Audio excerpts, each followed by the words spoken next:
dirait pas un film d'horreur là. Je suis l'esprit de ta chambre et de tes cauchemars. Go faire de la SMR. Salut, j'espère que tu vas bien. Aujourd'hui, je vais te retrouver dans une nouvelle vidéo où je voulais te parler du couple, de l'amour, des relations en couple. Un sujet assez important que je souhaitais aborder depuis un bout de temps. Du coup, aujourd'hui, je me suis dit, vas-y, on va parler du couple. Parce que c'est pas facile, parce que ça prend deux personnes en compte, quoi. Et du moment où ça prend deux personnes en compte, c'est sûr, c'est pas facile. C'est qui m'emmerde au téléphone? Allô? Les gens qui appellent au téléphone et qui répondent plus. Alors ça a le don de me faire chier. Pour cette vidéo, je vais m'aider de ce livre, Les 5 langages de l'amour, les langages de l'amour. J'ai déjà parlé de ce livre, je crois. Et pourquoi je vais te parler de ce livre aujourd'hui? Parce que dans un couple, il y a plusieurs manières d'aimer, plusieurs manières de donner de l'amour. Et aussi, au niveau de soi-même, on a plusieurs manières qu'on aime recevoir de l'amour. Ce livre, il explique très bien ces manières-là et il casse aussi la croyance que, des fois on a l'impression que je ne nous aime pas, mais en fait c'est juste qu'il nous donne de l'amour de manière différente et qu'on n'a pas capté. Et c'est comme si tu mettais quelqu'un qui parlait japonais avec quelqu'un qui parlait français, tu crois que peut-être vous comprenez pas en fait, c'est ça. C'est pas que vous vous aimez pas, c'est juste que vous comprenez pas. Et donc, je pense qu'il y a plein de couples qui ont dû être brisés, ne savaient pas qu'ils ne parlaient juste pas le même langage. Donc, ce que je vous conseille, c'est de connaître son langage, de connaître le langage de l'autre et de réussir à se comprendre grâce à ça.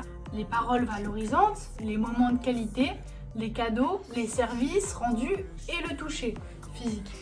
Donc, si mon copain, par exemple, c'est plutôt les services rendus, la manière dont il donne de l'amour, et que moi j'aime plutôt recevoir de l'amour de manière un toucher physique, je me dis ah mais il m'aime pas, jamais il me fait un câlin et tout, jamais il me fait un bisou, mais en fait à côté il te fait tes courses, il te descend la poubelle, il fait la vaisselle, enfin bref.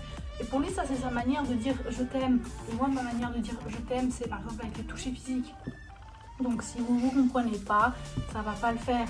Faut que tu dises à ton copain, ok, moi je parle ce langage-là. Et soit vous vous dites, ok, je sais que quand il me fait un service, c'est qu'il m'aime, mais il faut aussi que vous essayiez de faire un effort et de parler la langue de l'autre. Donc si moi, mon copain, c'est plutôt les services rendus, je vais m'efforcer de faire des services, quoi, parce que pour lui dire je t'aime. Et c'est pas... Le mot efforcer n'est pas le bon mot.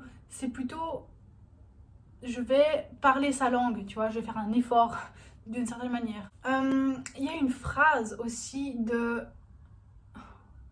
Pourquoi j'oublie toujours son nom? Donc, Neil Donald Walsh, il a dit « Si je ne vais pas vers l'intérieur, je vais en manque vers l'extérieur ».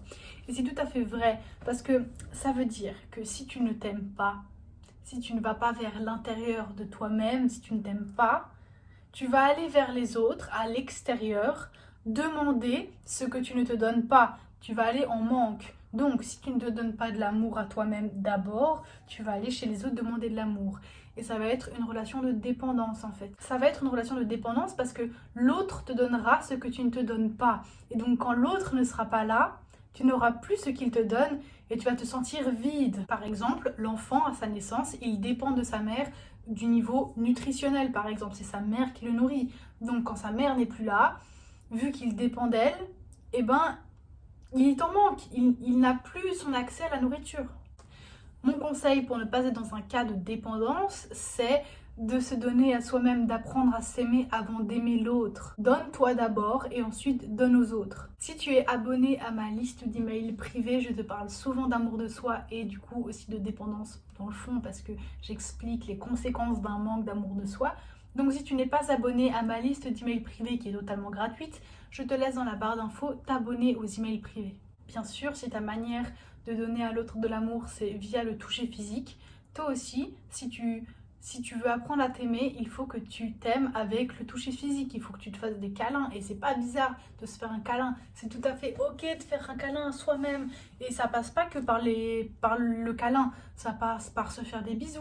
C'est ok de se faire un bisou. Tu peux t'aimer, tu peux vraiment ressentir de l'amour. Et puis bien sûr, après, fais preuve d'imagination. Tu peux, via le toucher physique, faire beaucoup de choses qui sont relatives à l'amour de soi. j'ai pas envie d'être censurée sur YouTube si je m'aventure dans certains domaines. Donc, je pense que tu es apte à comprendre ce que je veux dire. Donne-toi du plaisir à toi-même, comme tu pourrais en donner à un autre, à ton copain, à ta copine, à ton partenaire. Il faut s'auto-faire du bien. Ah non, si je suis censurée, je vais vraiment pas comprendre. En fait, si tu t'aimes, si tu te suffis à toi-même, le couple, l'autre, ne va être que la cerise sur le gâteau. Ça va être que un plus en fait, vu que tu te suffis à toi-même. Je voulais partir sur une croyance. Oui, je vais un peu dans tous les sens, mais c'est plein de trucs importants. Mes parents se sont séparés via une dispute. Et petite, j'ai associé justement cette dispute à rupture. En fait, pour moi, la dispute a été la clé de la rupture. Donc à ce moment-là, j'ai eu une croyance, vu que j'étais jeune et que mon subconscient absorbe beaucoup. Il a créé la croyance rupture. Ça vient parce qu'il y a une dispute. Dispute est égale rupture. Et donc maintenant, quand je me dispute avec, pas qu'avec mon copain, mais quand je me dispute avec des gens, j'ai peur que l'amitié soit finie ou que la relation soit finie. Et je me dispute très peu avec les gens parce que j'ai cette croyance que ça va être fini. J'ai peur de me mettre en colère contre l'autre parce que j'ai peur que ça soit fini. Et faut pas. Tu as le droit d'exprimer ta colère, c'est tout à fait normal. Et essaye de voir toutes les croyances que tu as par rapport au couple ou par rapport à la rupture ou à je ne sais quoi. Comme moi, j'ai la croyance que dispute est égale rupture, ce qui est souvent le cas pour beaucoup de monde. Mais c'est pas vrai. Dispute n'est pas égale rupture. La preuve, je me suis déjà disputée avec ma mère. On est toujours mère et fille, on vit toujours ensemble. Je me suis déjà disputée avec mon copain, on est toujours ensemble. Je me suis disputée avec des amis, on est toujours amis. C'est ok de se disputer et il faut casser cette croyance, il faut travailler sur la racine de cette croyance. Alors déjà, la relation parfaite n'existe pas. Ça n'existe pas, la relation parfaite. Il n'y a pas de relation où tout roule, où personne ne se dispute. Non, non, ça n'existe pas. C'est pas possible. Parce que la perfection n'existe pas. L'autre a le droit de ne pas répondre à mes besoins. Et c'est vrai, l'autre il n'est pas là pour remplir ton réservoir d'amour, pour remplir ton réservoir de je ne sais quoi. L'autre il est là parce que tu l'aimes, parce que vous avez envie de partager des choses ensemble, mais l'autre il n'est pas là pour répondre à tes besoins.